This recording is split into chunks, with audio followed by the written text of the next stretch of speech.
What's going on, people? We are Tottenham TV match preview day. It is time to do it all over again. Time to put the disappointment behind us and look forward to another one. And very much looking forward to the game tomorrow, Tuesday night, under the lights at the Tottenham Hotspur Stadium. Newcastle at home. They've already beaten us. No, we've drawn once and lost to them once in the Cup. And we'll get into the match previews and the predicted lineups and all that kind of stuff a bit later on in the stream. But hopes up, Sim? Trying to get my hopes up. It's not great news today with more injuries. We'll get into all of that. But we are in desperation station at the moment. As Thomas Frank has so eloquently put it in his press conference, we are desperate. And I think that's the best way to put it at the moment. And as much as Newcastle are in the best of form, Dr. Tottenham is in great form, isn't he? So I don't think that will hold much bearing going into this game, and it's going to be a very difficult one. Newcastle as well, for themselves, need to get the result, and they've got very good players. It's not going to be an easy game, and God, who knows what Tottenham's going to turn up tomorrow. Yeah, but let's be honest, what better than put you in a good mood than seeing Mauricio Pochettino and Jesus Perez last night with Jake Humphreys on the High Performance podcast. That was brilliant viewing, wasn't it? It was perfectly timed, I would say, by Mauricio. Is it any coincidence he's starting to do interviews, podcasts, talking about his time at Tottenham and how much he loves Tottenham, with all the rumours circulating about potential return back to Tottenham next season? Yeah, there was definitely a smile on his face, a glint in his eye when he was talking about his time at Tottenham. He started out by talking about Harry Kane and how he saw Harry Kane in training, and we nearly bid for Welbeck and we did bid. He said we did bid for Welbeck. Yeah, we bid for Welbeck, and that would have cast Kane out. And they said thank God that the Welbeck deal fell through, and he went to Arsenal instead, and it meant Kane stayed, and the rest is, as they say, is history. So that was obviously interesting to hear. But the main thing near the end, he was talking about what clubs mean the most to him, and he just said instantly Tottenham, the relationship we have with the fans, even the hierarchy, he was saying, was really, really good. Everyone really appreciated the job he did at Tottenham, and even now he knows the love from the Tottenham fans. And he has said before, he didn't say it necessarily in this one, but he has said before of how much he wants to make a return. He said it multiple times. He has said it multiple times, and we need to get this guy back at the football club. Like, I wanted him back before that interview, but last night we need him back at this. It's not even a want anymore. We need him back at this football club, in my opinion. And let's go through some of the quotes because, like you mentioned, he said that he was asked what club holds most special place in mine and Jesus Perez's hearts, and they had to hold up a board and write whose opposite sides club is, and they both just very quickly wrote down Tottenham. And they've been to Chelsea now, they've been to Paris Saint-Germain together. Pochettino was even a captain at PSG, so he had that kind of thing in his heart with PSG. They were manager at who's a Spanish club, Espanyol, and obviously he was a player for Espanyol for many years as well, so could have easily said Espanyol. He was at Southampton as well, but no, went straight to Tottenham, and that's definitely pulling on the heartstrings of a lot of Spurs fans last night and today. I think the timing is definitely not coincidental of this interview. It really isn't. We've seen it so many times with so many different things. I remember back in when Ange's job was up for thing, and Thomas Frank was doing a lot of interviews, and Harry Kane when he's been doing a lot of interviews, and Van de Ven now doing a lot of interviews and stuff like that.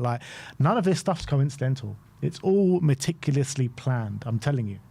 Wouldn't surprise me. I think that's probably what's happening here. I think they're soft launching a return for Pochettino. I think we all know that's where all roads probably lead at this current moment in time. I think it's just perfect timing as well. I know he's at a World Cup, so pre-season it's not the best timing, but I think Frank, with the job he's doing at the moment, no real belief in him, no connection with the fan base, the hierarchy, the eyes are turning towards them, and they're coming under fire. They need an easy win. They need a better manager. They need a manager the fans can buy into and believe in. And Pochettino is going to be sitting there in the summer ready and waiting. He, by the sounds of things, doesn't sound like he wants to extend in the US by what he was saying in that interview. He was talking about returning to the Premier League. So I think the stars are aligning on this one. I think it's enough time since he's left as well, where you can say, yeah, it's time for him to have a homecoming. And just the way he was talking about the fans in Tottenham, it was we know he's would jump at the chance to come back. Apparently, when he was at PSG, he wanted to come back. We saw an interview a few months after he was sacked. I think was that also on BT, and he was saying, "I'd love to come back. I'd love a second crack at the whip. I've got unfinished business at Tottenham." So, I think when it comes to which direction the hierarchy can turn, I also think there's not many options out there as well, which is obviously leading to, if you've got a good manager like Poch willing to come back and wanting to be here, instead of having to convince one of these other managers to come, you've got one who wants to come. So I think it's all arrows are leading to this direction at the moment. Would he be your number one choice? He wouldn't be my number one, but... Who would be your number one? I mean, I've got unrealistic targets, but... Yeah, I'm talking about realistic ones that we could actually bring in. It depends where you define realistic, but in terms of a manager who's probably not going to be on the list of a number of other clubs, and a manager who's of a good quality and we know is going to want to come, I guess he is my number one on that front. Obviously, I would like to throw the book at a Nagelsmann, a Tuchel, an Alonso, but all those guys are most likely unattainable. If any of those guys are attainable, then I would go for it. But I can't see a world where they are, to be honest. So from that point of view, it kind of, where else is there? Then there's Pochettino. Who else of his level is attainable right now? And I can't think off the top of my head in terms of the best managers, unless you go for someone like a Poch when we first got him, who's maybe a bit under the radar, maybe is doing a better job than people give him credit for. Or even let's say like a Vincent Kompany when he was at Burnley. Like you identify a talented. Well, that one would be Robbie Keane, wouldn't it? Maybe Robbie. But that would be like a talented coach who you see the way he's playing football, and you think if you can implement that at Tottenham at a higher level, it would get better results. And I don't know who that manager is right now. Maybe an Iraola, but I think I'd probably rather Poch than Iraola. I don't think any other manager like a Marco Silva or a Oli Glasner. I'd rather Poch than all those guys. There's other managers maybe in Spain, the guy from Celta Vigo, he seems to be doing a good job. Italiano, people like him as well. But when it comes to a manager who is going to come in with the fans on side immediately, everyone's going to get behind him. I also think he's probably going to be given a bit more patience than a lot of other managers. Yeah, I think he's definitely high up on my list. No doubt about it. And just from a nostalgic or kind of football romantic point of view, I would love to see him just get a crack of the whip. And I also kind of feel like the club needs it, because we can't move on from him until it happens, will we? Then, once he comes in, whether it works or not, we can then stop talking about it. We just keep going back to him, like, let's just get Poch back. What if Poch comes back? Every time a manager gets sacked, it's like Poch. So I think give him a second crack of the whip, and then I think it's good for the club. And I also think it could probably, but I think, look, let's be honest, I don't think it can get any much worse than it is. So it's only upwards from here, you would like to think. Absolutely. I just want to feel something again, man. I haven't felt love for a manager like Pochettino ever since he's left the club. You know, it was a horrible decision to sack him when we sacked him. The club is still in need of that painful rebuild. So let him come in. How many years later is it? 6, 7 years later? 2019. So yeah, 7. Let's bring him in and give him the painful rebuild, which he thoroughly deserved at the time. Wherever it is, even if it's in the Championship, let him take the Hotspur way graduates and smash the Championship. But nah, I think, look, we just need to feel something again as a fan base. And as much as it was unbelievable to win that trophy in Bilbao, that was a season of absolute carnage, and we felt something at the end of it, and it was proper taste of glory. But what Poch did at this football club hasn't been matched by any other manager in the Premier League era. I guess not, same with Ange and the trophy, but what Poch did was sustainable. It was real sustainable. It was made us relevant. It made us one of the best teams in the country. He took us to heights that I know he didn't get over the line in terms of winning trophies, but he took us to heights and got us in conversations which we never thought we would ever be in. And haven't returned to. And have nowhere near close to return to. We've just been in a downward trajectory ever since then.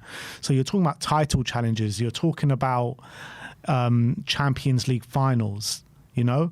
Just to be in that conversation was like, before Pochettino came to the club, was like, that's never going to happen at this football club. He oversaw coming into the new stadium, and obviously he didn't get any money at that time.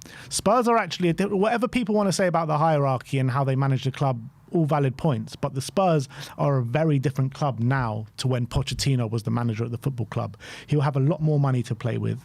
He'll be able to bring in signings, and the recruitment, Lange will have to go. Lange has to go. We need to get better recruitment at this football club. Paul Mitchell or whoever. But not Lange, and we need to have proper recruitment behind Pochettino if it's ever going to work. But that's the same with any manager, let's be honest. I also think there's a lot of players right now he would like. Yeah. Could he get Romero back on side? You know, the Argentinian connection. Obviously, he's going to love people like Van der Ven. And look, obviously, it depends on where a lot of players' heads are in the summer. Maybe some players have just made their mind up they want to go. A bit like Harry Kane before Ange came in. He just made his mind up before, and there's nothing Ange could do. So there might be some players like that. But I think there's a lot of players that he will like in this squad. But you look at like the young players, like I think, you know, young players coming through, like the Mikey Moores, even like Lucas Bergvall and Archie Gray, these kind of guys. I think when you're looking at the fullbacks, I think Spence on one side and Udogie on another side is absolutely perfect, trying to reincarnate that kind of Kyle Walker and Danny Rose dynamic and stuff like that. Yeah, I get what you're saying. It's true. And I think in terms of reincarnating the squad that he had, we have to look beyond that. I don't think reincarnated, but those are the kind of fullbacks he likes. Powerful runners up and down. He did like Trippier, and that could be the Porro. Porro could be good. I think Poch actually is quite adaptable, more than people think. I know he had like a way of playing, but we saw he changed formation sometimes. And I remember him talking about his time at Southampton, how, you know, he liked to play a high pressing system, right? But then he had Ricky Lambert up front. So he told Ricky, no, look, I know you're a different kind of player, so we're going to play you in a different kind of way. You're going to drop deeper. We're going to play long balls into you, and you're going to be hustling with centre-backs and bring the ball down. And, like, I'm not going to expect you to do the same thing that everyone else is doing. So he's very much adaptable in that sense. But obviously we know one thing's for sure, he wants to be the protagonist. He wants to go after teams. As Pep Guardiola said, there's some teams that wait for you and some teams that go for you. And Pochettino's teams are always ones that go for you. And that's what we need at this football club. We're waiting for teams way too much, especially this season. And we need to start going at teams again. And I think that's what the players need as well. There's a few other things I think interesting to point out in the interview, talking about what he was asked, in the context of he is current USA manager, he was asked, what is the one competition that you want to win the most in your career? And he said the Premier League.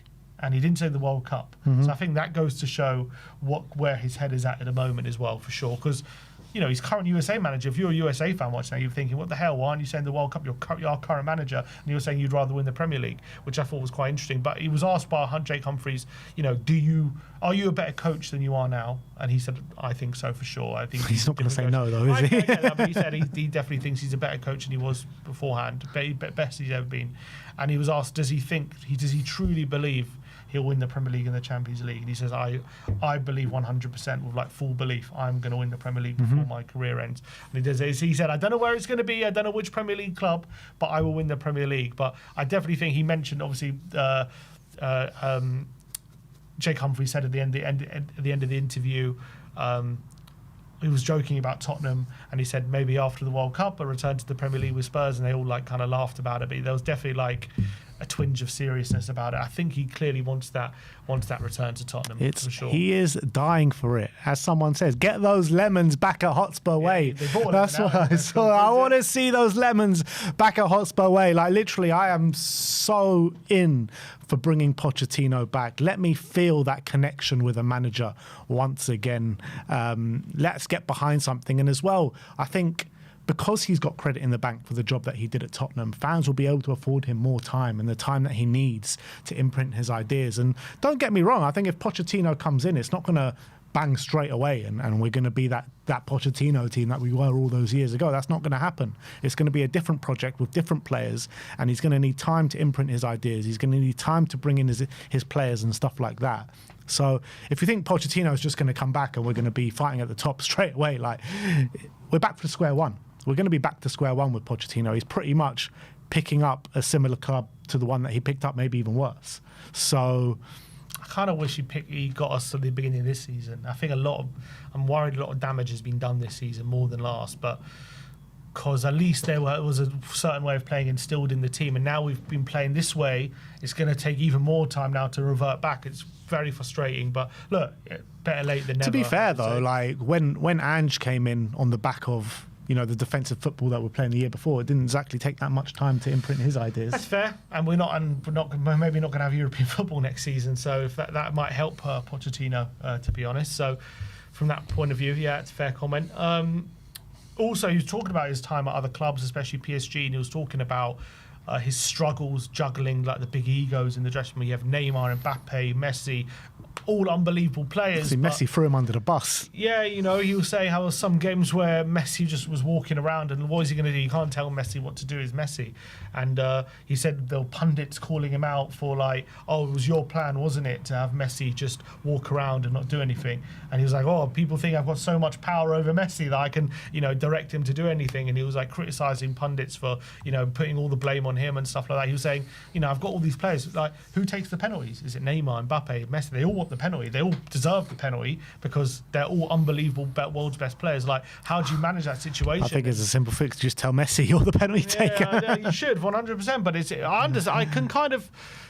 This is what I think a lot of people are saying, and obviously it's interesting to hear him say it. How like you've got three players there, and you know, like Argentina have Messi up front in the World Cup and were brilliant, but that's one player that you're kind of everyone's fighting for, and he can just do what he wants. When you've got three players like that, how the hell do you manage that situation to get a coherent team where everyone's pressing and everyone's doing their job? You can maybe have one player kind of, you know, doing that. And he was actually comparing it to Tottenham. He's like, Tottenham, you know, we didn't have any players like that. All 11, all pressing, all like working hard, doing their job. But we were obviously you got those margins, and what was why we're so successful. Everyone was like so much energy. And then you go to PSG and you have three players who basically don't run off the ball and not going to do any defending. And how the hell do you like cobble a team together to manage that situation off the ball? How do you like defend properly as a team when you've got three players who all feel like they're good enough not to defend? And I think there are so many examples of it, isn't it? Because like you look at Real Madrid back when they had the Galacticos of like Roberto Carlos, Beckham and Figo and R9 and all this kind of stuff. Like they had so many like world-class stars at the top of their game, but they didn't win as much as they should have done with all those players. So I mean, on the face of things, you think, all right, Messi, Mbappe, Neymar, you have them as your front three, you're going to win the lot. You're going to win everything. You're not going to lose the game. But it's not as simple as that. Definitely it really not. is not as simple as that. You look at it took Neymar, Messi leaving to look at what PSG are now. Exactly. And another point, he told a really funny story about Messi, how he took him off one game and all the Argentinian media were battering him for taking him off because Messi said he was fine, and he said he heard from the medical staff that he needed to be taken off, and you know, a lot of people pay their money to watch Messi for 90 minutes and he's taking him off the pitch. And he went home and he went to his wife, and his wife was, you know, there sitting on the hotel bed, and she looked like really upset, and she was like, oh, what's wrong? And she was like, why'd you take off Messi? Why did you do it? Well, you know, everyone's waiting for Messi and you take him off. I can't believe it. And Poch was like, what, you too? You as well. You're also going on to me about taking off Messi. You couldn't believe it. It's so funny. But obviously he's not going to have that problem at Tottenham, is he? In terms of, obviously there are some egos, obviously it's professional football, but in terms of that level, you know, top the 0.001% of players like Messi and Neymar and Mbappe, like the best of the best, he's not going to have that kind of ego problem at Tottenham. I'm pretty sure he comes in the dressing room and everyone's going to be fully behind him and everyone's going to be working hard for the team. And I think he got a bad rap for the choices that he's made for the clubs that he's managed. I think the PSG job, people don't understand what a hard job that was at the time. Yeah, people underestimate that massively, and as you said, it's taken for Luis Enrique to rip the whole thing down and build it back up again and trust in young players for it to start to work again. And obviously, off the back of that, they've won the Champions League. The Chelsea job, he was only in for a year. And we know that Pochettino needs time to imprint his ideas and it's going to get better over a gradual process. And we saw over the year it did get better over the year. Second half of the season was a lot better than it was over the first half of the season. And they parted ways at the end of the season. So never know what could have happened in the next season. But he was starting to get... Where did they finish? They finished 6th in the end. Yeah, he took them from 12th to 6th. So, and got to a cup final, I believe. You know what I mean? So well, they should have been that Liverpool team, people say his job at Chelsea was like terrible and he was awful there. That's just not true. And Palmer it's not had the his case. best season under him. Exactly. Probably. He brought through Gallagher as well.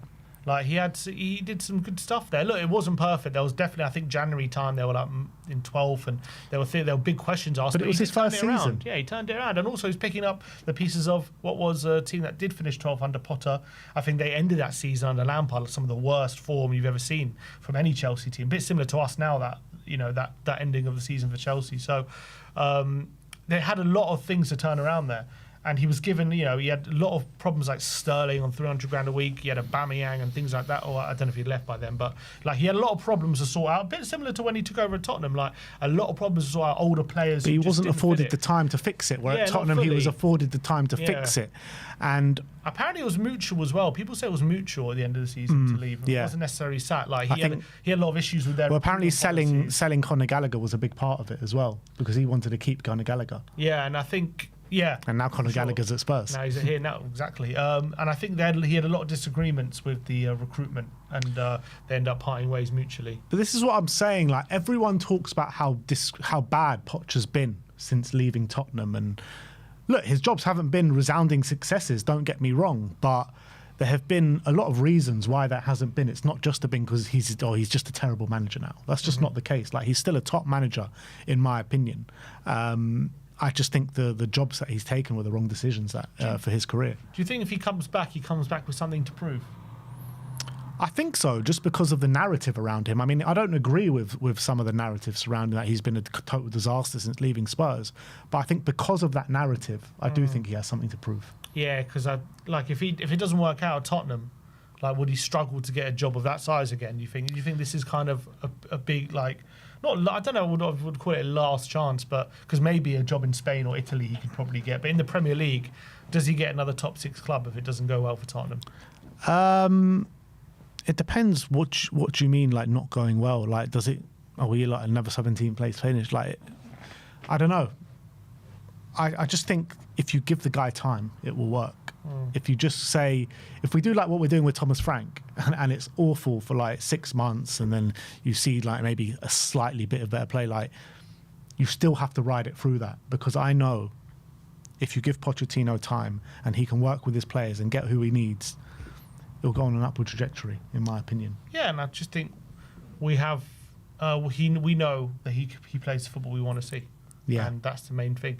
Look, there are question marks about it in terms of where the game's at the moment and where it was when he took over at Tottenham and all those kind of things. But I guess, has he adapted? All these kind of stuff. Those are the question marks we've always asked of other managers. Same with Frank. Can he adapt to something else? Same with Mourinho. Has he adapted his game style to play a different way? And the answers at the moment to those questions were no. So to say it's going to be a yes with Poch, it's hard to say. Does he need to adapt? Maybe his football is good enough, or is it behind the times now? Because it was 10 years ago now where he was at the top of his game at Tottenham. So, or when he first took over anyway. So it was a very different landscape. But we saw his football working at Chelsea. This is my whole point. Well, yes and no. It worked, but I think even late in that season they got battered 5-0 to Arsenal. They drew like Sheffield. Yeah, but that game from Arsenal, they had major injury problems that day. They played a kid at right back that nobody ever heard of. Like, there are reasons for this. On a general basis, that second half of the season was successful for Chelsea. Yeah, they went to 6th, and I think they lost 2 in the last 15 or something. Yeah. So, like, we can all pinpoint. There was even pinpoint moments in time at Tottenham when we got battered again. Look at that last game of the season against Newcastle. We got battered 5-1. Like, we were a very good team then. So it's like on any given day, anything can happen on a football pitch. But the general basis is in that second half of the season, he was a good manager for Chelsea and his tactics were working in the Premier League. I remember a lot of, it might have been an emotional reaction at the time, but a lot of Chelsea fans disagreed with the sacking at the time. Obviously, they'd been like spending the whole season calling for him out, and then when he turned it around, come the end of the season, they were like, oh, it's a disgrace he's sacking. Like, look at the form we're on, all this kind of stuff. So it's kind of, I guess it's similar to like us with Ange, a lot of the season calling him out and win the league, and everyone's like, oh, it's a disgrace to sack him. Similar thing. So it's hard to know if it was the right decision for them at the time. But I also feel a lot of Chelsea fans, a bit like Jose Mourinho at Spurs, was never on board with Pochettino because of his Tottenham links. Yeah, I think that was every time they got a result, always Spursy, always bringing Tottenham here, all that kind of stuff. And that's always going to be something hovering over him. And even when he was Chelsea manager, he was talking well about Tottenham, I remember Louis came on our channel saying it's a disgrace what he said, because I can't remember what he said exactly, something like maybe he wishes Tottenham well or something, and obviously never sat right with a lot of Chelsea fans. So look, I think there's nothing to suggest this is a finished manager, but there's also little to suggest he is maybe as elite as we thought he was at Tottenham. At the time we thought this guy is up there with the best in the league, right? When he was battling the league with Pep and Klopp, we actually thought he was on that level, didn't we? When he was at Tottenham, we thought he was on the level of Klopp and maybe not Guardiola, but we thought he was on the top of the managers. He was at the time. No, don't get me wrong, 100%. But since he's left Tottenham, Klopp and Pep weren't Klopp and Pep. They were. Well, they were. I mean, when Spurs were challenging league titles, we never finished below Liverpool or Man City. But by the time he left, we were. Yeah, by the time we left, we lost the Champions League final to Liverpool, and Liverpool obviously got 90 however many points that season. Yeah. I'm just saying at the time, we were like, he's going to go on, he's going to win Premier Leagues, he's going to win Champions League. But what I'm saying is and Klopp and Pep emerged as he was out, basically. More or less. In his last full season. In his last full season. That's when Klopp and Pep rose. Yeah, I think Klopp got to the Champions League final before that. Didn't he? And he finished fourth, I think, that season. Obviously, they weren't at their very best, but they're already getting better. Anyway, my point being is, we were certain, right, when Poch left, this guy is an elite coach. Look what he did with Tottenham, where he got us from where we were. He's going to go on and win Premier Leagues. He's guaranteed to win trophy after trophy, right? And it didn't quite happen like that. So were we guilty of maybe overestimating not how good of a job he did, but how good he actually is? Or has the jobs worked, maybe he's picked the wrong job since he's left? I believe he's still that same coach. I'm not saying he's not the same coach, but I believe the thought I have of what level he is, the jobs that he's had has not changed my mind. And I think there's been big reasons why. And I think if Luis Enrique was in that PSG job and wasn't afforded the kind of power to change a lot of things and to sell the big players, I think he'd be in the same mess that Pochettino was in. I don't doubt that one bit. So I think that Pochettino, his downfall since losing Spurs is because of the jobs that he's taken and the choices that he's made. It's not because of how good of a manager he is, in my opinion. Yeah, I think there are question marks whether he is like as elite as we think he is. But I think we know he's good, or very good, I should say. We know he's a very good manager and a very good coach, very good man manager, plays great football. But is he on that elite level that we thought he was when he was at Tottenham before, and the job he did? We thought he was going to be like up there with the very best. And I think he's still got a bit of way to prove he's on that level. But what we know is we are getting a very good coach back at Tottenham. And he could be that level if he does the job again. And not only are we getting a very good coach, like when the last very good coach that we got was Antonio Conte, but we know his heart was never in it, Pochettino's heart is going to be in it. Jesus Perez's heart is going to be in it. The coaching staff and himself, they absolutely adore the club. They love the club. They want to be at the club, It's a manager that the fans have a big affinity with. It's a manager that has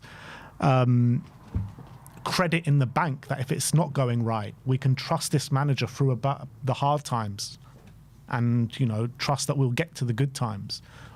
But it all depends on, how he's backed in the market and everything like that. Last time he wasn't backed at all. So just bring him home, man. Also, every trophy that we win with him is going to mean more, isn't it, than any other manager? But any trophy that we win with anyone is going to mean a lot. But no, but it's just going to mean more with him, isn't it? If Pochettino brings a trophy to Tottenham, I mean, you just saw in the interview a few years ago how he spoke about saying, my one dream, if I need to do before I die, is bring a Premier League title to Tottenham Hotspur. You know, look how he says it as well. It's a dying wish. Look how he says it as well, and look at the interview yesterday. And whenever Tottenham's mentioned, just look at his face. Look at his face, and it just tells you, just that in itself tells you how much the guy loves the club, and that's very hard to come by.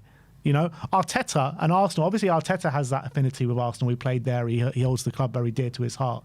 And it gives you that bit of extra motivation, doesn't it? Yeah, and it's funny to think about, because when he left Tottenham, we were like, oh, we've done him. Obviously, it was true. Like, we know we've done him dirty. We treated him horribly. We sacked him, and he's never going to come back. He would never consider him come back here. Why would he come back to this club when he's not going to get what he wants, and we treat him that badly? But he's never said anything like that. He's always pretty much since the day he left, he's always wanted to come back. So, and I hate this. I hate this kind of thing that Spurs fans say sometimes, or some Spurs fans say, oh, but he never won anything. He never won anything. Yeah, fine, he never won anything, but we know reasons why he never won anything. We needed that bit extra. Every season we needed that bit extra. We never got it. We moved stadiums probably at the completely wrong time. We didn't spend money in 2 transfer windows under him, just when we needed that little extra push. We got to such far places with him. FA Cup semi-finals, title challenges, second place finishes, Champions League final. It's a manager that has taken us on heights that we never dreamed of being in. Like, if that's not enough, I don't know what is. So, a couple more comments as well from his thing said, to win the Europa League is good, but it's not enough for a club like Tottenham. It's not enough to challenge for the Carabao Cup or FA Cup or the Europa or the Conference League. It's a club that should be fighting for the Premier League and the Champions League. And look, with the infrastructure that we do have, it's absolutely spot on. No, he's completely right. I'm mixed feelings about what he says there. I think obviously it's true, because the financials that we have, that we're capable of, we should 100% be challenging for those big trophies. If infrastructure is there, it's all about just managing it right. That's all it is. It's all about making smart decisions. Everything else is in place. You've got the money, you've got the facilities, everything is there. So obviously a club like us should be challenging. We want to be challenged for those big things. On the flip side, this is a manager who never won a trophy, saying, is he downplaying winning the Europa League? Is he saying that's not enough? We need, it's not good enough just to win the Europa League when he didn't win anything. So, from that point of view, it's like, well, you have to appreciate that's a big trophy that we did win. But I think the general point, 100% agree. Harry Redknapp as well. Do you remember when we interviewed Harry Redknapp before we won the Europa League, like a few months before? I think we were still in the group stage, and we asked him, what do you think about Spurs' prospects in the Europa League? And he completely shat all over that tournament. Yeah, he's terrible. Yeah, he was like, yeah, Spurs should win it. You're the best team in it by far. But Europa League is a tin pot trophy, essentially, is what he was saying, not in those words. Yeah, he never won it. He always played reserve players in the Europa League. He never took it seriously. Yeah. Went out the group stage one year, I remember. So, I think Poch has got such high ambitions, Yeah, which is, some people criticised him in a way for that, not for the ambitious side, but because he was so concentrated on winning those 2 trophies, did we miss out on maybe an FA Cup or a Carabao? But we got to semi-finals of the FA Cup under him, though. That's also true. And that semi-final against Chelsea, when we lost 4-2, like we were good that day. Yeah. We were really good that day. That was probably our best. Well, was that our last time we were in a semi-final that day? Chelsea, United the year later. Yeah, we were much better in that day than we were against United. I'll tell you that. We should have won that game. And we got to a Carabao final. Yeah, I think we got to a couple in the Carabao, first year. I think we got to a few Carabao semis as well under him. So, like, people say he always disregarded the cups. We've been further with Pochettino in those cups than anyone else. There were some games where, we did play weakened teams and lose, but we went out to Colchester. I remember there was a few. But like most managers, when you play a lower league team, like you're going to play a understrength team. That just happens with every manager. Yeah. We had Troy Parrott up front that day. Do you remember? Yeah. And that Liverpool one, we're actually close to clawing that back. We had like kids coming on, and I can't remember who, but anyway. And another comment he says about what makes him feel that special connection to Spurs, and he said, still the people on the street, the fans of Tottenham really show the love and appreciation, and I think that's why it's so special. And he still has his house in North London. There's a reason he hasn't got rid of it, I think. Do you think Romero is a better chance of him staying with someone like Poch at the helm? Potentially. The Argentinian connection could that help? Potentially. I think it could help. But like you mentioned before about the pre-season thing, that is actually a big thing because World Cup final was 19th of July. Pre-season starts 1st of July. It depends when USA go out, I guess. I was looking at the dates last night. Last 16. Well, they ain't going to get to the final, are they? That's what I'm saying. So last 16 is like the 2nd of July or something around that time. So if they get to the last 16 and get knocked out then it could be... Are you saying if he goes out in the groups, then he's not going to get the job? If he goes out in the groups... I want them to go out of the group so they can but maybe they might make the Spurs think twice by giving him the job to go out of the groups. He's such a dreamer though, Poch. He was like, yeah, I think we can win the World Cup. Yeah. I don't know. I just got the feeling when he was talking about USA, he wasn't taking it that seriously. I don't know. Just got that feeling, that vibe. Yeah, anyway, maybe. His mind is only in one place, and that is North honestly, London. That's where it looked like. And I think that's been the case for ages. I really believe that. But anyway, let us know your thoughts in the comment section below. Do you want to see Pochettino back at Spurs? Do you think it will happen? I am actually convinced it's going to happen. And I've been convinced for ages. I've been saying it. This is the ENIC playbook as well. Like when they first came in, sacking George Graham, get the fans on side, bringing Glenn Hoddle. And now their first appointment is going to be bringing in back a club legend of Mauricio Pochettino. Would you take him if Ange would come back next season? Would you take him over Poch or taking Poch over Ange? I'd probably take Poch. Why? Huh? That's disappointing. Is it? Yeah, you're Ange's #1 fan. Yeah, but it doesn't mean I don't love Poch more. You love Poch. Okay, fair enough. All right. Well, let us know your thoughts in the comment section below. In terms of other few bits and pieces for a Tottenham update, team news as relayed by Thomas Frank in the press conference today. Destiny Udogie is out 4 to 5 weeks. We'll miss Newcastle, Arsenal, Fulham, Palace and possibly Liverpool as well. Absolutely gutting news in terms of Destiny Udogie. The guy just can't stay fit. It really is. It's worrying, man. Yeah. People are saying, is he the next Ryan Sessegnon? It's just another blow for him, and he's only just come back, isn't it? How many games has he been fit for since he came back? Like 3 or 4, because he came back against Dortmund, didn't he? It was literally just come back, and now he's out again. Is it a consequence of, again, he's gotten injured? Sorry, he's come back, and then Spencer's gotten injured, and we haven't been able to rotate them, and we haven't had someone to rotate him with, and has put too much pressure on him. But then again, I mean, he had a whole week break, didn't he, between City and United? So it's not like that should be enough rest, shouldn't it? Without him having to get injured after an hour. Everyone's body's different, aren't they? No, I get that, but I don't know if I can put it down to lack of rotation is the point, or not enough rest. I understand clearly this is a guy that is prone to hamstrings, and something's going to have to be managed. His injuries are going to have to be managed. So I don't know. I don't know what we do with him. I think the #1 thing is we just need a left back that can compete with him. That's the #1 thing. I don't like people saying get rid, go, blah blah blah. Look, he's still young enough where can he get over these injury issues? Is it guaranteed they're going to continue? No. So I would want to keep him around just to see if we can fix them. But at this point, you definitely have to start thinking about having someone who can be #1, because I don't think we can rely on him to be #1. Absolutely spot on. I was saying in January, I was saying we need to bring in a left back, not to play understudy to Destiny Udogie, but that can come in and compete for his spot. And that's what we need. Ain't Andy Robertson. Yeah, 100%. So that's Destiny. On better news, Jed Spence is back and available for the game. So Doggy out, Spence back in. So at least Spence is back. Yeah, that's obviously good, which is surprising considering when we heard he was injured. We heard it was going to be a month or 3 weeks. Look, he did say in the last press conference he was touch and go for the last game. That surprised me as well, because I'm saying before that we heard it was a calf injury that might be a few weeks. So the fact that he's back so soon is obviously great timing, and as definitely needed, because after Udogie went down, you're like, we have no fullbacks now. But with him back, at least there's one. On Kevin Danso, he said he's still weeks away from being back. I don't know what weeks means. Is it 1, 2, 3, 4, 8. 5, 6, 7, 8? Who knows? But the initial kind of reports saying that he was out for potentially a majority of the season. So yeah, I mean, is it weeks away from knowing how long he's going to be, or is he weeks away from being back? We'll have to, he said a week, so it's got to take him at his word. But with these things, but weeks could mean so many things. Yeah, you know, so you can't really.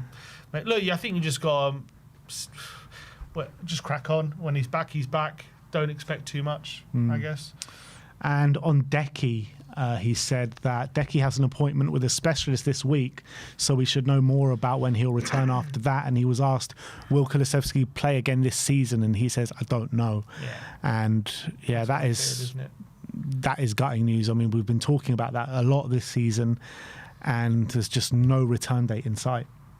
As we've said, it's a very weird, unique injury. So clearly there's not really a timeline or that you can kind of follow with these injuries. It's hard to really know this specific one, when he's going to be back. So even when he does come back, what kind of form he's going to be in, what kind of we don't know when he's going to be back to his best. So look, this season's a write-off for him.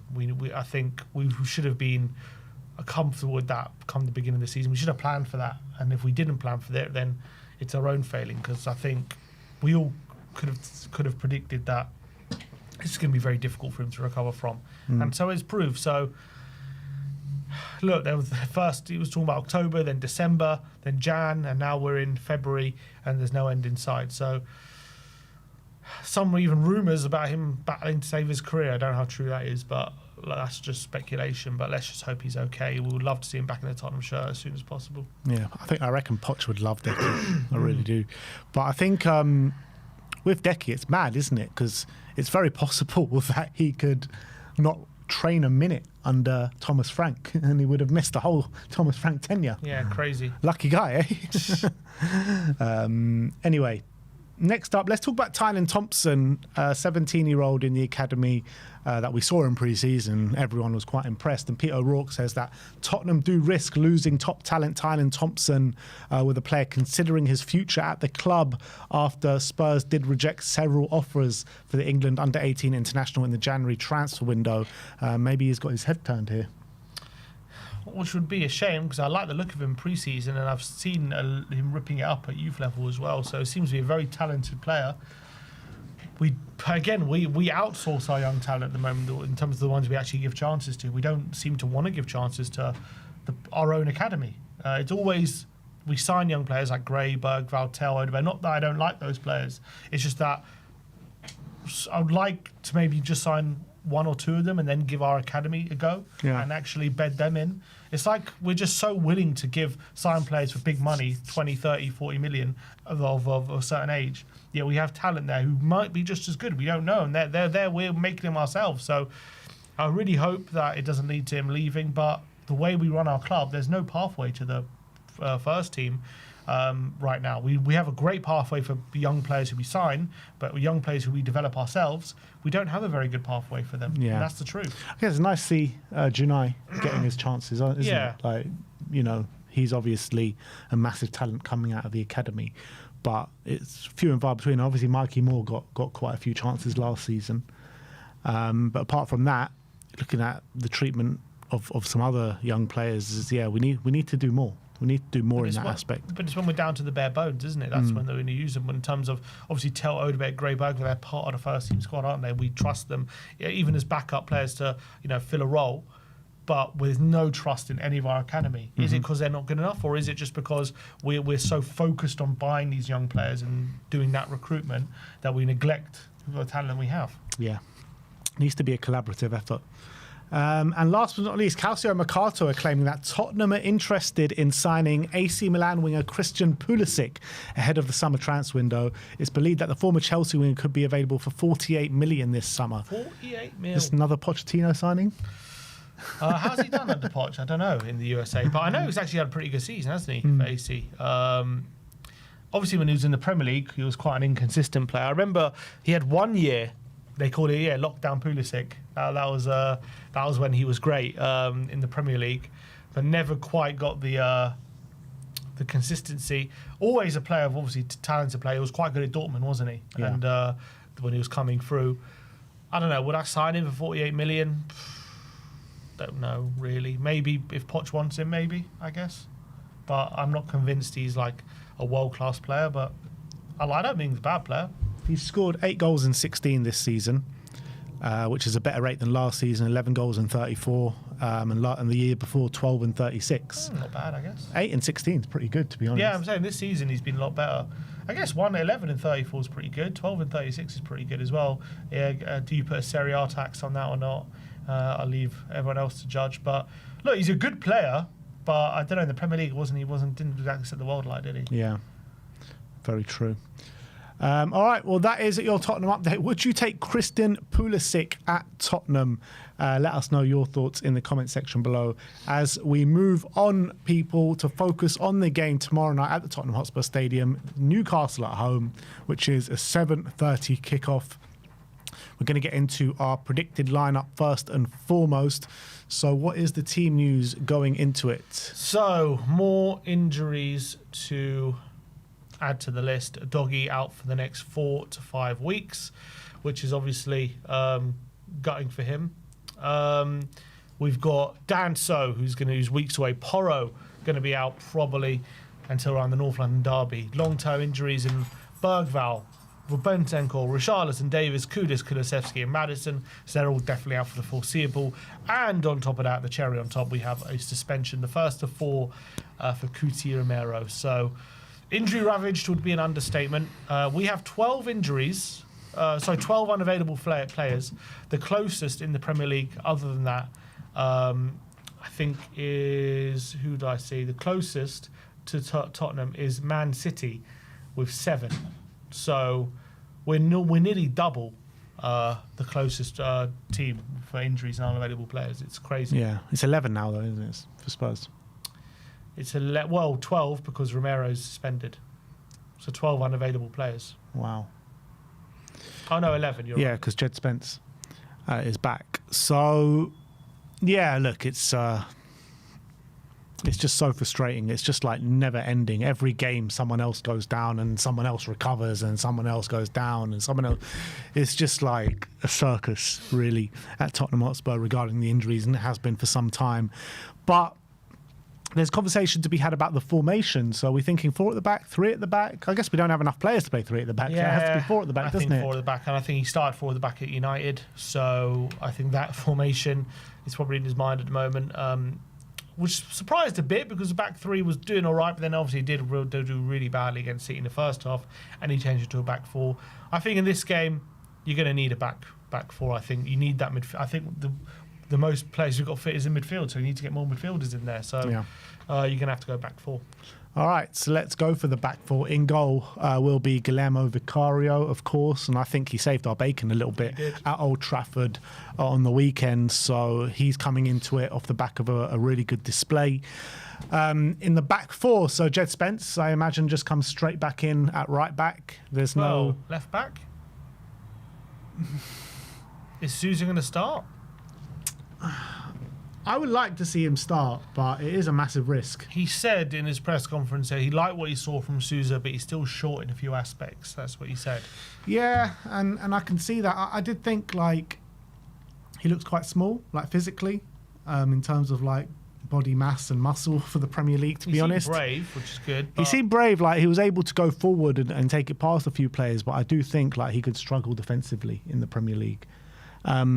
So, yeah, you might be right. It could be Jed Spence left back and Archie Gray right back, to be honest. I think it will be. Yeah. That's my prediction. And I think, Gray did okay. He's not, did all right against City at right back. United, I'm not saying he was bad, so no real reason to take him out. Yeah. Centre-backs is an easy one. It's going to be Dragoshin and Mickey van der Ven. There is a potential of João Palhinha, but I don't think it will be. I think it'll be these two. Yeah, he was talking about Dragoshin. He said he did well coming in for Romero. He did do well against United, so he's done really well to be fit, so I think that's in his mind at the moment. He started the last 2 games now, hasn't he? Oh no, he came on this game. But yeah, he'll start this game. Hopefully on the right hand side, more familiar for him. Yeah, so that's a back 4 of Gray, Dragoshin, Van der Ven and Jed Spence. Moving into the midfield, I do think João Palhinha starts this game first and foremost. Yeah, I think so as well. Although, would I start him? I don't know, because I think Gallagher starts. But Gallagher can start in the 10, to be fair. So maybe Paulinho. Yeah, I think maybe he'll do what he tried to do against United, but obviously it kind of went out the window after half an hour. That's how I'm feeling. I think it's going to be João Paulinho alongside Pape Matar Sarr with Conor Gallagher in the 10. Yeah, I think that's probably what he'll do. Albeit, up against... That means you're going to have... Obviously, so Basuma's on the bench. Anyone else on the bench midfield-wise? Just Basuma. That means Xavi likely on the left. And then Odegaard comes back in on the right. But with Xavi, the only thing I'd say is he's going to be very likely up against Trippier. And wouldn't you want just someone taking him on and dribbling past him? A la Son a few years ago. Yeah, Trippier's just a bit old at the moment, and he struggled in the last game. Unless he's not going to start, but he did struggle in the last game. And I'd love to see what Tell maybe could do against him.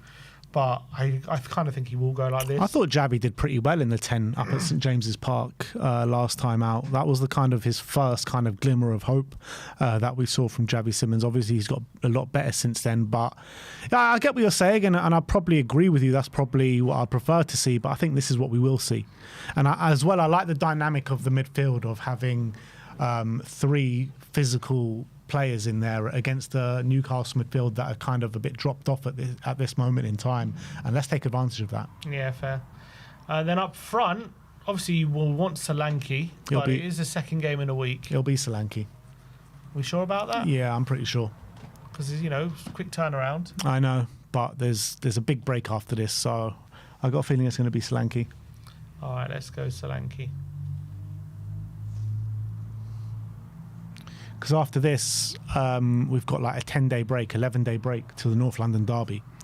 So it's an opportunity to get some players back and to recuperate some energy of the players that we do have available as well. Just saying, last midweek, time we played midweek, we did rest him. We did rest him, yeah. Frankfurt. Yeah, it's true, we did. But I don't think it'll be the case this time. But also before the Frankfurt game, he played 2 games in the space of a week. Well, starting... Yeah. I guess Dortmund and West Ham. Yeah. So, yeah, I think this is what the lineup is going to be. Vicario in goal. Have you got Solanke at right back there? Not that I have on here. Yeah, you do. Oh, I do. Sorry. All right, so Vicario in goal, Gray at right back, Dragoshin, Van de Ven and Jed Spence, Paulinho, Sarr and Conor Gallagher in the midfield, Odegaard on the right, Xavi on the left and Solanke up top. Score prediction? I think Newcastle are going to win, I went for 2-1 Newcastle. I think we'll give it a good go. I think it'll probably be a fairly even game. I just got a feeling the margins are going to go against us. I know Newcastle aren't having the best time for it either, but I still feel like they're a more settled team, and they got I know we got good players as well, but I just got a feeling Newcastle are going to win this. Yeah, I disagree. I think Spurs can take something from this game. I'm going to go for a 2-2 draw, but I think we can do something. I really do. I don't think Newcastle have been impressive at all recently. They've been losing a lot of games. They got battered against Liverpool a few weeks ago. They showed a spirited response in the second half against Man City in the Carabao Cup, but the tie was completely done by then. And Man City obviously did drop off in that second half. But yeah, I feel like Spurs could physically dominate them in the middle of the park, and I think with Solanke, Odegaard and Simmons in the front 3, we could hurt them the other way as well. I think there's going to be quite a few goals in this. I think they can hurt us as well, obviously, with the likes of Harvey Barnes, and Elanga scored a brilliant goal against Manchester City. And who they with Wisser or Voltmader, whoever they play up front as well, they've got some good talent going forward. So I see this being open, end-to-end chances. Both teams... I would say both teams fancy their chances, but both teams probably have the possibilities to win. So I'm going to go for a 2-2 draw. 2-2 draw in this one. Let us know your score predictions and predicted lineups in the comments section below. And let's get into the match preview. Two sides struggling for confidence, struggling for form, 4 points apart in the Premier League. And if I would have told you at the beginning of the season, Spurs would be 16th or wherever we are, and Newcastle would be 13th or wherever they are, and there's only 4 points to separate them, you'd be like, what are you talking about? But here we are, game week 26, and that's the situation. Yeah, we are in dire straits at the moment. Thomas Frank talking in his press conference that Tottenham are desperate for wins, and he emphasised that word desperate. He is desperate for the fans to be on side. And at the moment, the team are not giving Spurs too much to cheer about. I know you could argue that performances have definitely been better recently, albeit it has been in little spurts, it has been in 20, 30-minute periods here and there, which is much better than it was, November time. But with the results keep going as they are, it's gonna be hard for those players to keep believing that things are turning around when results aren't really giving them the evidence of that. Obviously, what happened on Saturday happened, and the game was over after half an hour after the red card. So there's obviously there's going to be some feeling that that wasn't a true reflection of how the game could have gone. But we also know that this team, we have a tendency of starting off badly in games and being behind at half time. We haven't come back to win any game yet this season, and we are playing a Newcastle side despite being in bad form. Are a physical side that they have a lot of know-how, and they're going to be just as desperate as us to get a result in this game, and it's going to be a difficult one. Newcastle are just one of those teams that we don't have a great record against recently, and it's going to be very, very tough to get all 3 points in this. But given where we are in the league, we just need 3 points. We need to relieve some of that pressure because it's building and building every week. The anxiety is building as we get closer to that relegation zone. So we need the fans tomorrow massively to be supporting the team and create a good atmosphere, and just hope that tomorrow's not one of those days where it's another defeat and it's more toxicity. Yeah, I mean, you look at Newcastle's away form that has been dreadful this season. Spurs' home form this season is dreadful. Spurs have picked up the same amount of points at home as Newcastle have away from home this season. How crazy is that? And we know how poor that we've been. That just shows you how poor they've been on the road this season. They just can't seem to get results. And I'm looking, when was the last time they even won? The last time they won the league was 7th of January, a 4-3 win against Leeds. And obviously the last time that we won in the league was in December against Crystal Palace. Something's got to give in this game, doesn't it? I think they're 1 win in 8 in all competitions, Newcastle. So definitely their form has been dropping as well. Albeit, if you look at, I guess you could say the same with us, but you look at their fixtures, Man City, Aston Villa, PSG, Liverpool, Man City again, and then obviously Brentford. But they have had a tough run, but so have we. We've had some tough games, but to caveat that, we're 2 wins in 16, which is a far worse run than 1 win in 8. They drew to Wolves in that time as well, but we obviously drew to Wolves this season too.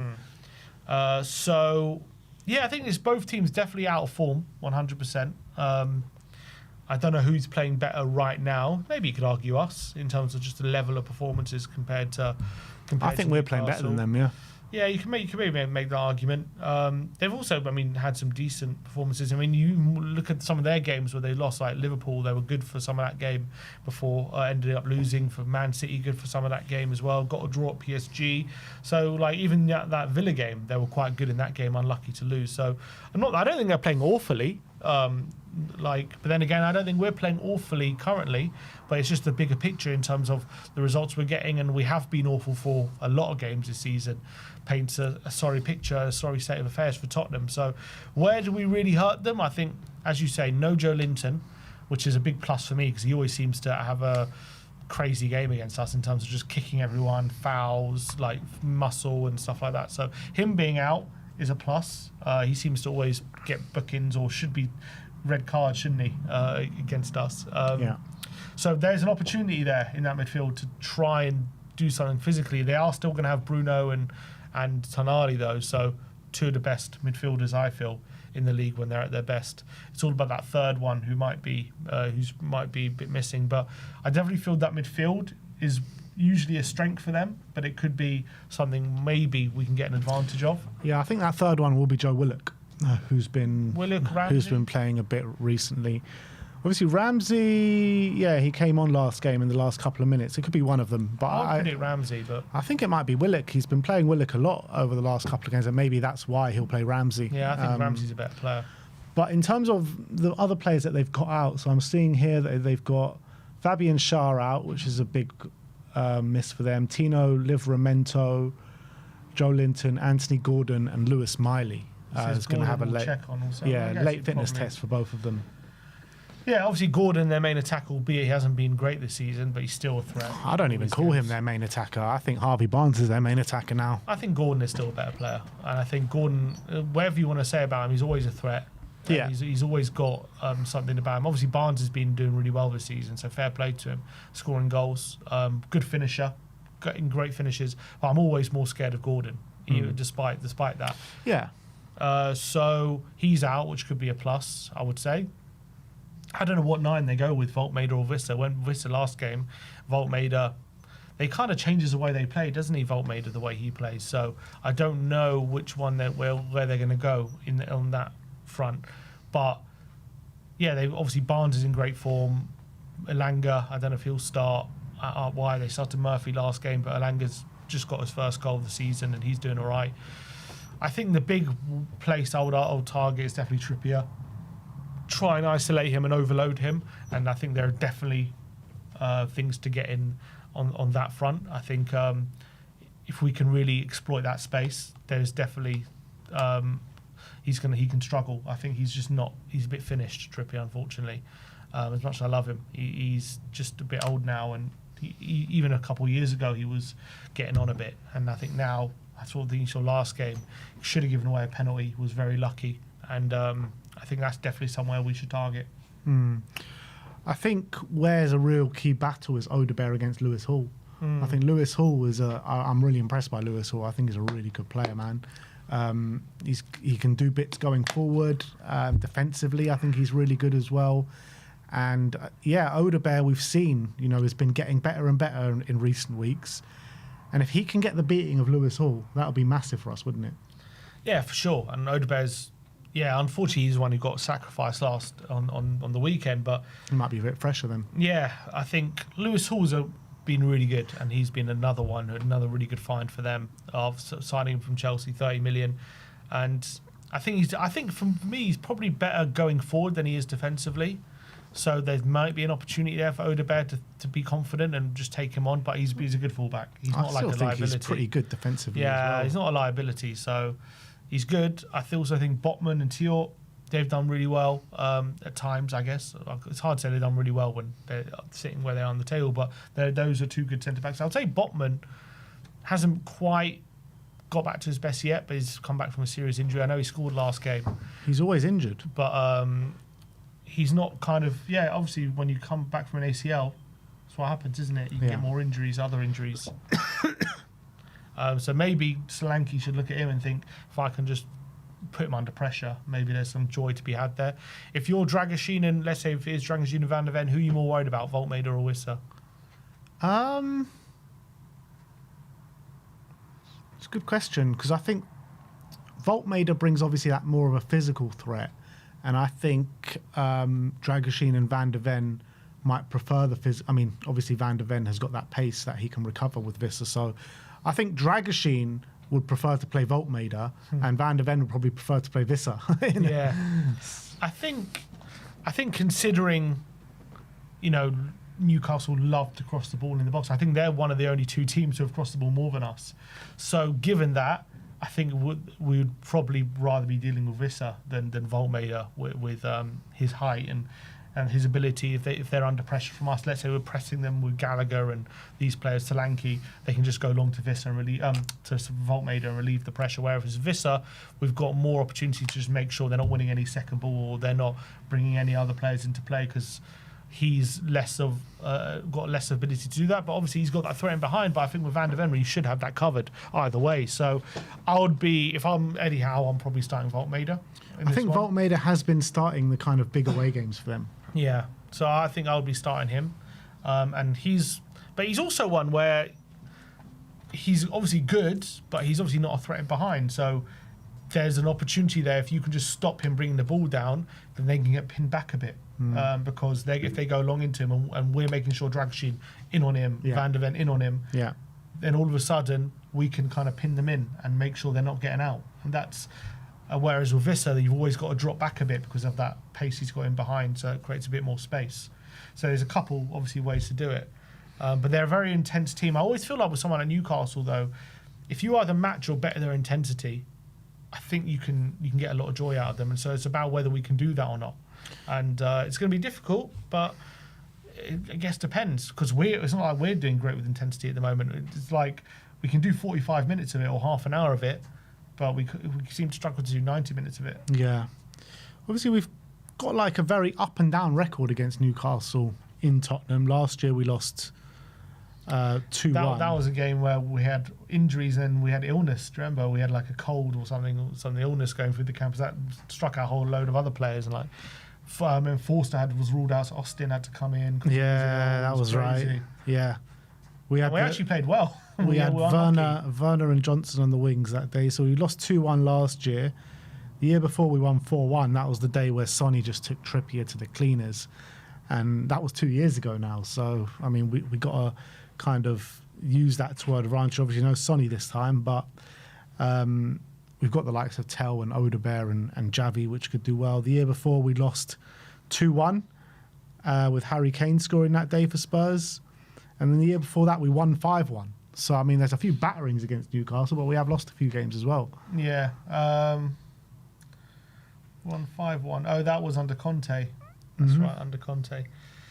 Yeah, we've got a mixed record. So it's one win, one loss, one win, one loss. So it's time for a win, I guess.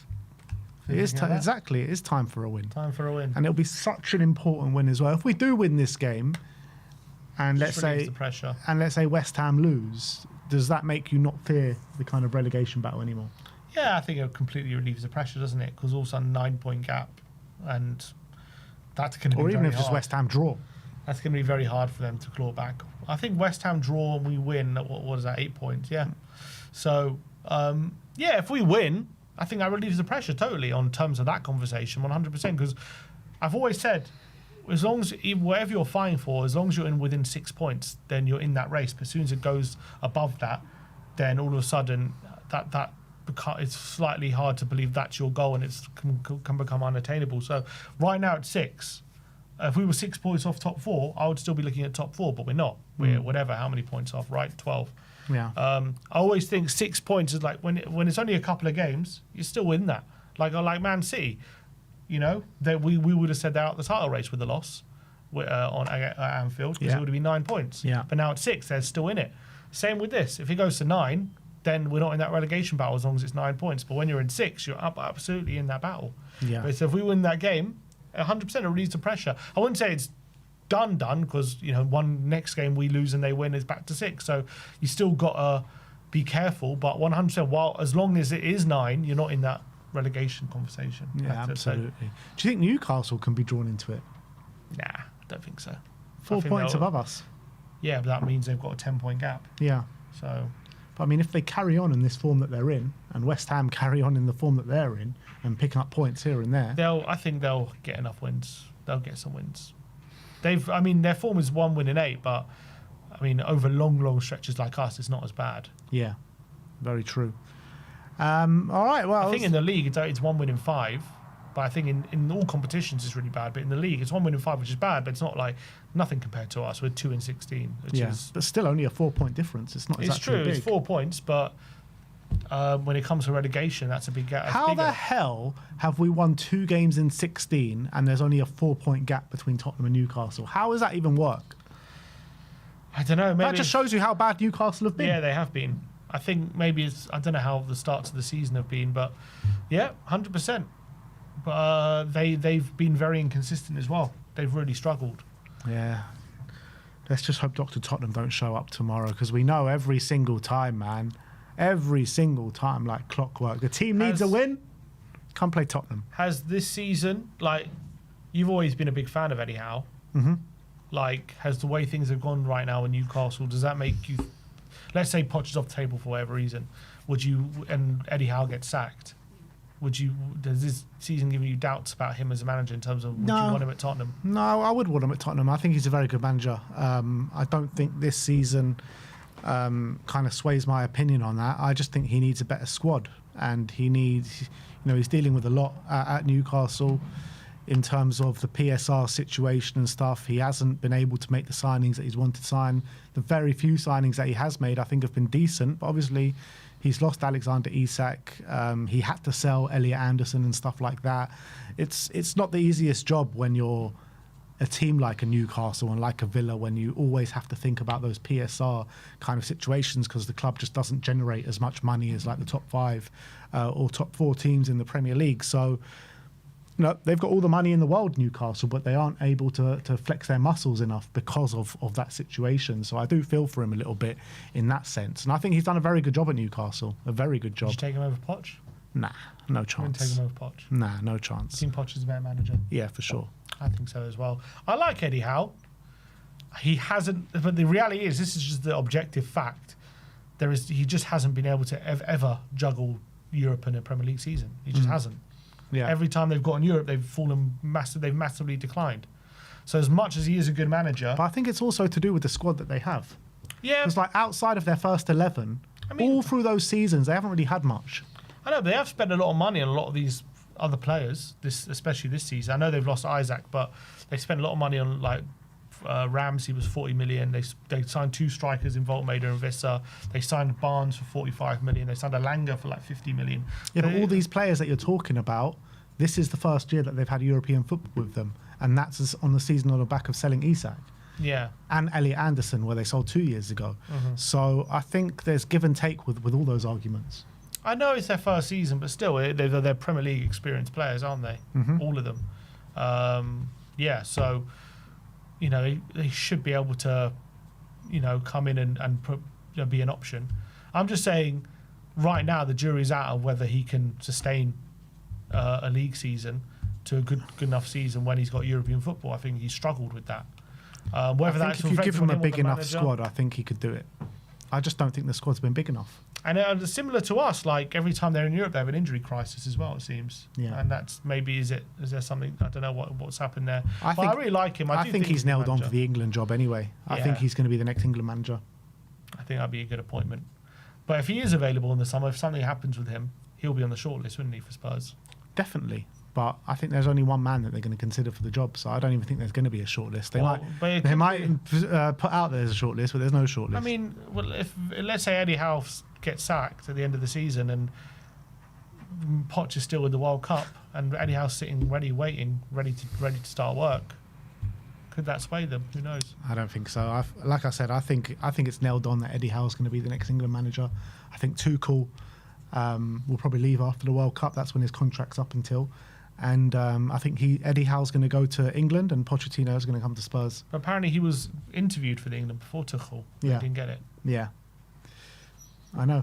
But Tuchel was seen as someone that can come in straight away and get that monkey off our back and get that trophy and deliver the World Cup. And he was brought in on a very short-term contract. Yeah, I always felt sometimes football timing is everything. If maybe Tuchel wins something and wants to stay on, who knows? And they'll keep him on. There's a lot of different things can happen. I agree with you though. Right now, for sure, Poch is the guy for us. Right, I think he's the one that we're waiting for. But I think it would be interesting if Newcastle were to sack him and he is just sitting ready and waiting. Because he ain't going to wait for us, is he? Like, to see what we decide. He's going to say, do you want me now? I'm moving on to a different club or whatever. So it would be interesting to see, would we jump at the chance to get him, or are we going to wait for the Poch situation to open up? Yeah.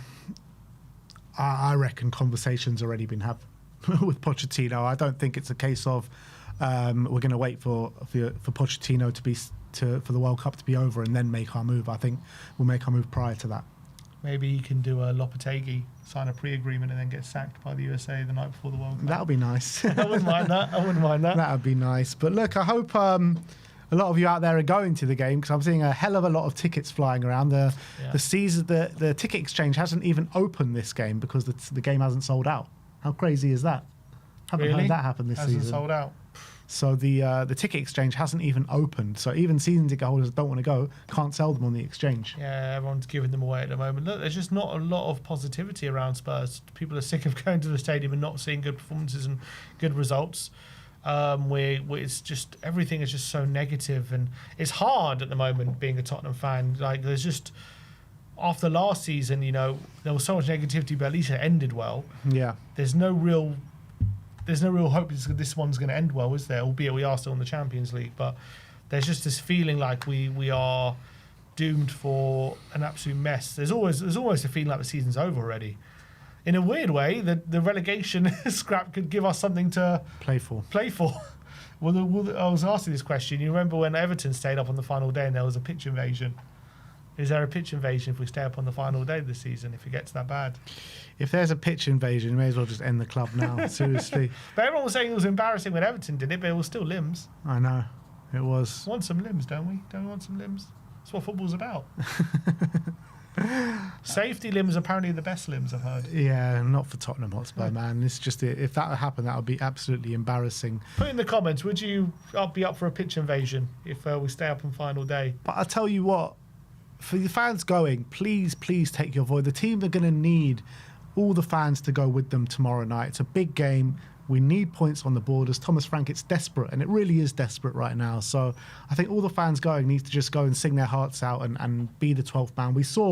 I saw on Friday night, I was watching the game, Leeds against Nottingham Forest, and those fans created such an atmosphere, and that's what gave Leeds the energy to go and smash Nottingham Forest that day. And I think it could be the same tomorrow. If we make those players stand 12 feet tall, with our voices tomorrow night, I think we can go and win the game tomorrow. I really do. Yeah, we can definitely win 100%. Newcastle, as you say, they're nothing special at the moment. They are struggling. If we catch them on a bad day, which hopefully we will, and we play 90 minutes like we did, the 45 against City and stuff like that, we can definitely win. But we just have to show we're capable of that. And at the moment, recently we haven't shown we're capable of doing it for over the whole game. So that's the catch at the moment. We've got to show another level to our play, which we haven't yet in terms of getting that win. So we're definitely capable of it. I think if I look at that team, don't get me wrong, it's still a bit of a mishmash, but that's a good enough team to win the game, I feel. Yeah. It's just whether we will actually do it, because we have to show signs of actually us doing it before I can say we're going to do it. Yeah. But we are capable of doing it, and maybe tomorrow can be a turning point, or if we win tomorrow, all of a sudden you're saying, better performance against Burnley, better performance against City, red card ruined the game against United, and maybe a win here. So maybe there are signs of things turning around, and we won't be dragged into that relegation battle. But at the end of the day, we need a result. It doesn't matter about performance at the moment. We just need the results. That's the bare face. 1-0, corner, whatever it is, just get the win. Yeah, and look, even if we do go 1-0 down, leave the Thomas Frank chance at home. Seriously, it's no time for that now. We need to get behind everyone, and that's including the manager. If you want to go at someone, go at the board. That's who to go at right now for leaving us in this situation after January. And that's an honest opinion. Whatever you're feeling about Frank, I don't think Frank's the right manager for us. I think we should bring in Pochettino in the summer like that. But the reality is he is probably our manager from now to the end of the season. So I think it's important to back him from now to the end of the season. Look, as long as we're seeing performances like the first half against City and not like the second half, the fans will get behind it. Yeah. I'm guaranteed you. But if we're going to see tepid, passive performances, then fans will never stand for it. Yeah. That's the truth. Yeah. With the situation we're in with the injuries, though, I get, I said it as well, before the injuries, we were terrible as well. Since the injuries has come in, there's hardly a chance for us for it to get better. So let's just get behind everyone. I think that's the only thing that's going to see us through. Skunkwork Bear says, forget that, Ben. They were singing Poch's name 5 minutes into the United game. Fans if you want to sing a Pochettino chant. No, I'm joking. Well, actually, Frank was asked about that. Pochettino chants happened in the game, and he was asked about it in this press conference. What do you think about that? Especially with Poch doing his interviews. He said, look, Poch did a great job here, and if fans want to sing his name, he deserves it. So he was very diplomatic with his answer. But, yeah, I think when it comes to the Poch, obviously it's not a great look on Frank, but We love To be fair, fans are still singing Nicola Berti songs in Raylan. Exactly. So, It's not like we want him back. so yeah, there you have it, people. Some super chats. Yeah, let's go for super chats. Shazoo, unusual opinion. We've had injury issues despite different coaches, med staff, etc. What's changed in that wasn't there before the new stadium? The pitch that is removable and grown indoors. Correlation or cause and effect? Blaming the pitch. Is it the pitch? Yeah, that was a super chat from last stream. That was last stream. So what's the first one? This one. That one. Who's okay? Would you take Manuel Pellegrini? Because I would. Really? Manuel Pellegrini? Nah, no thanks. How old is he? How old is Manuel Pellegrini? What was he? Betis manager. He's actually not doing bad at Betis. Bring Anthony with him. Manuel Pellegrini. He's 72 years of age, people. Was sacked by West Ham. Did win the league at City. Yeah. Yeah, he's at Betis. Nah, not for me. Nah, I don't know. I'm not sure about Manuel Pellegrini. Nyberg says, our captain has received red cards in 4% of games he has played for us. Is that okay? No, it's not okay. Definitely not okay. In 4%? What, so it's 6 games, 4%? Because he's received 68 red cards. Well, he's played 150... I think he's played 152 games. So 10% would be 15. So half that, 5% would be 8. Not quite. Close to, though. Close to, yeah. No, it's not okay. Not okay. He needs to curb that. Danny Kiraku, who would be a better manager for Spurs, Sim or Ben? For Spurs? What about Ben Simeone? Well, the styles of management, Sim would be heavily relied on the data. He would manage everything through XG models. And I would manage on the eye test, vibes and feeling. Passion. And he'll every team talk, I just got a funny feeling today, lads. We are going to get a win. And that'll be enough. And that'll be enough. If I'll be manager, there'll be no more Dr. Tottenham, I'll tell you that. Just a bunch of funny feelings. Exactly. Sim would be on the XG train every single game. Absolutely. And I won't stop until our XG is at a good level. Then we'll win. You'll be like Thomas Frank then. Oh, actually, he's not a good level. Yeah, but he ain't stopping till it is. All right. Well, that is it from us today. Sim and Stelios on the watch along tomorrow night. 7:30 kickoff. So tune in at 7:15 and join Sim and Stelios for the watch along and the post match call-in show. I'll be one of the few fans at the game tomorrow, so very much looking forward to that. And if you're around the stadium, come and say hi, and maybe we'll have a drink or two. But yeah, we'll see you all tomorrow, people. Like, subscribe, and comment. And as always, come on, you Spurs.